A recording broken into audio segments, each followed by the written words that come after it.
At the bustling port of Lagos, Nigeria, workers unload wheat sacks marked not with USA, but Canada. Just months ago, those very docks depended on grain shipped from Louisiana and Texas. Now, American wheat is being rejected, contracts canceled, and farmers across the Midwest are staring at silos filled to the brim with unsold harvest. The numbers are brutal. U.S. exports to Africa have plunged by nearly half in a single year. Meanwhile, Canada's prairies are booming, their spring wheat shipments climbing to record highs. What was once America's uncontested domain has become Canada's opportunity. And in Washington, Donald Trump is fuming. His angry outbursts at rallies, captured in viral clips with titles like "Trump goes nuts as U.S. wheat shipments rejected," are spreading faster than the grain itself. The question is stark. How did America's breadbasket lose its buyers, and can it ever win them back? For decades, North America's wheat trade was built on a foundation of trust and balance. The United States stood tall as the world's breadbasket, shipping grain from the Great Plains to every corner of the globe.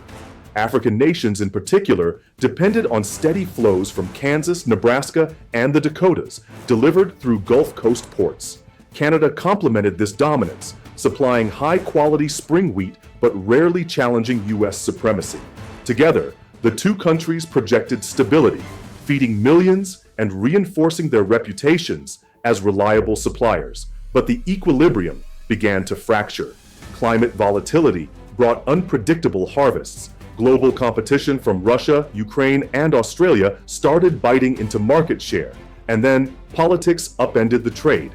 Donald Trump's tariff blitz, 25% on Canadian and Mexican imports, 20% on Chinese goods, disrupted cross-border supply chains and inflated fertilizer prices in the U.S.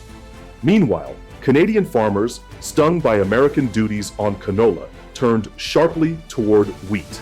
The prairies shifted, and suddenly, Canada wasn't just a secondary player, it was a direct competitor.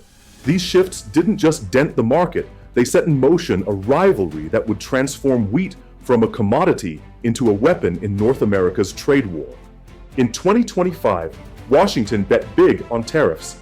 Donald Trump's administration unveiled a sweeping package: 25% duties on Canadian and Mexican imports, 20% on Chinese goods, and levies on key agricultural inputs. It was framed as a bold step toward economic sovereignty, a chance to punish trading partners and force global markets to respect American leverage. For farmers, however, it became a slow-motion disaster. The wheat belt felt the shock immediately. Fertilizer, with 85% of U.S. imports coming from Canada, spiked in cost. Machinery and spare parts caught in the crossfire of tariffs delayed planting seasons. Buyers overseas, especially in Africa, lost patience. Contracts once guaranteed began to vanish. Export volumes through ports in Louisiana and Texas fell by nearly half compared to the previous year, leaving silos overflowing with unsold grain.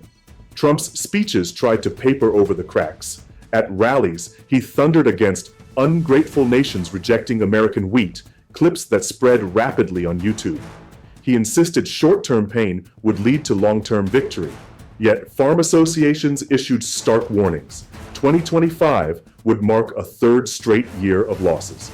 For families in Kansas and Nebraska, survival meant borrowing against their land or walking away from wheat entirely.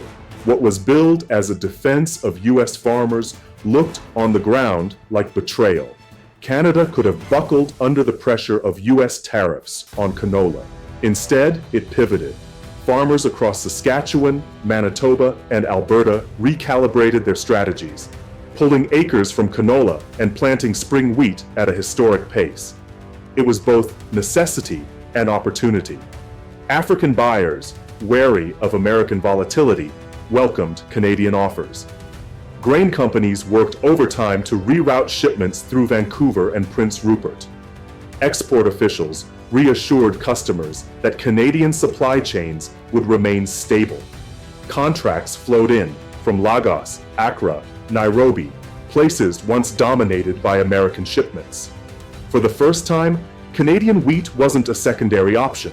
It was the preferred supplier. The surge rippled through Canada's economy. Rail networks were stretched thin, ports expanded hours, and local grain elevators reported unprecedented throughput. Farmers who adapted thrived, enjoying rising profits, yet not everyone could make the shift. Smaller producers struggled with costs, and communities dependent on canola processing faced layoffs. Still, the broader narrative was unmistakable. America's loss was becoming Canada's gain. Resilience became Canada's calling card. Rather than lament the blow of tariffs, the prairies embraced reinvention. Where U.S. farmers were drowning in unsold stock, Canadian farmers were shipping record loads overseas. And in a world where trust matters as much as price, Canada was winning on both counts.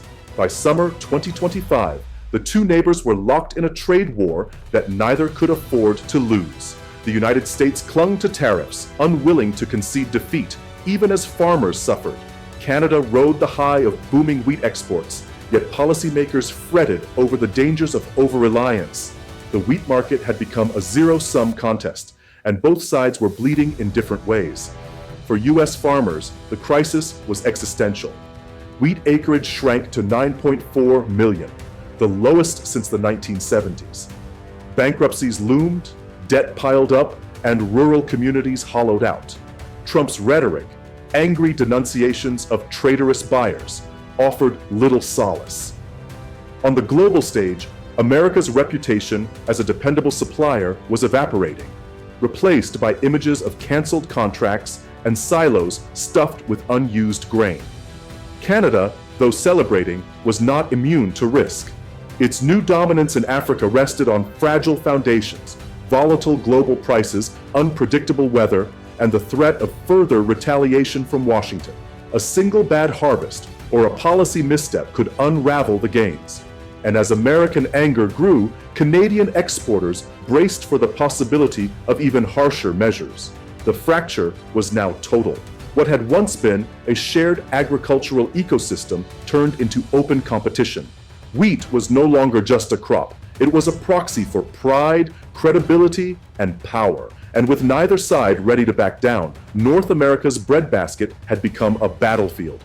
In Saskatoon, grain elevators tower over the horizon, packed to capacity.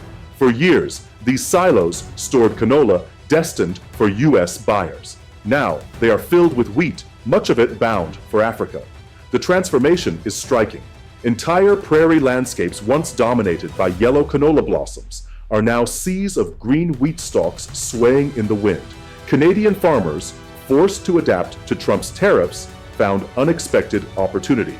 Spring wheat acreage surged, and African nations, seeking reliable suppliers, signed long-term contracts. Shipments from Vancouver to Lagos jumped, and Canadian exporters enjoyed credibility in markets that had long favored U.S. wheat.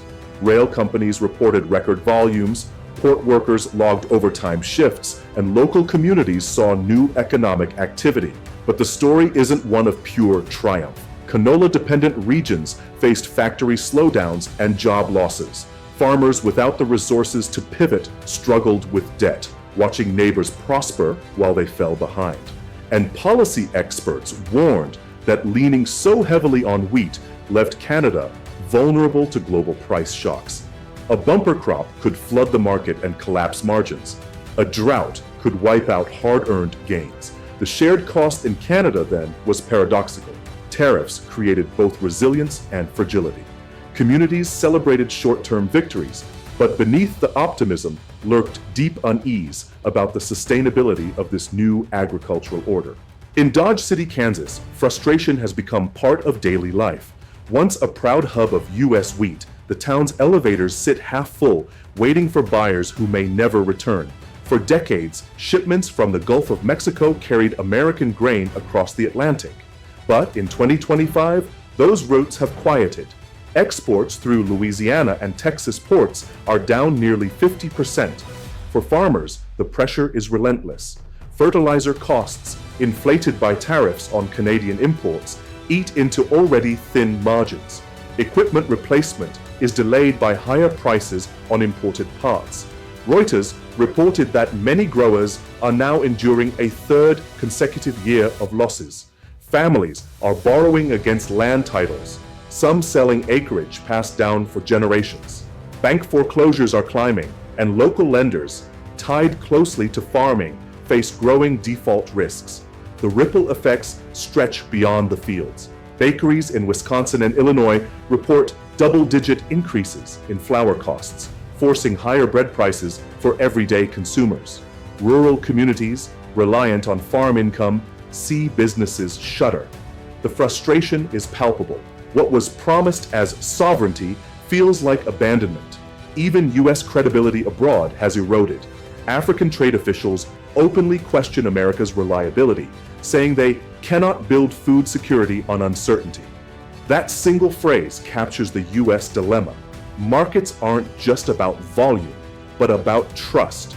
America, once the most trusted supplier, has lost its edge. The cost to the United States isn't only economic, it's reputational, political, and cultural. A blow to the idea that American farms are the world's backbone. In chasing tariffs as a symbol of strength, the country weakened the very farmers it claimed to defend. North America's wheat battle is no longer just about grain, it's about identity. Canada, forced to adapt under pressure, has emerged as a surprising power, filling ships bound for Africa and rewriting the story of who feeds the world.